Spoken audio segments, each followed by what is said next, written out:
Money is lost, something lost. Property is lost, something is lost.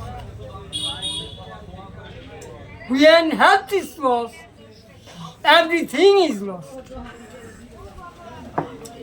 আমার উস্তাদ শর্মাচন্দে কইছে যে বাড়ি ঘর আগুন লাগিয়া পুড়ে গেলে তবু সবচেয়ে মূল্যবান দামি বস্তুটা থাইকা যায় সেটা হচ্ছে ভিটা বাড়ি মানে মাটিটা থাইকা যায় গুরুত্বপূর্ণ জিনিসটা আবার ফিরে বাড়ি ঘর গড়ান যায় আশা আছে নদীতে ভাঙ্গে গেলে আবার ফিরে ভাগ্যে থাকলে তকদিরে থাকলে মাটি আবার ফিরে হয়তো আল্লাহ কিবে না কিবে ফিরে করা যায় কিনা বেচা তার সিস্টেমটা আছে যে অহন আমার উস্তাদ বুঝিবার চাইছে যে হয়তো আজকে পয়সা নাই পয়সা আজকে নাই কাল আবার আল্লাহ দিলে ভাগ্যে থাকলে হইতেও পারে কিন্তু দেহ সম্পত্তিটা এমন একটা জিনিস এই দেহ সম্পত্তি যদি না থাকে কারো তাহলে মানে বাইসে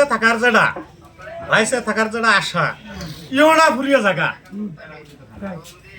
তাই তো কইছেন উস্তাদ। আসসালামু আলাইকুম।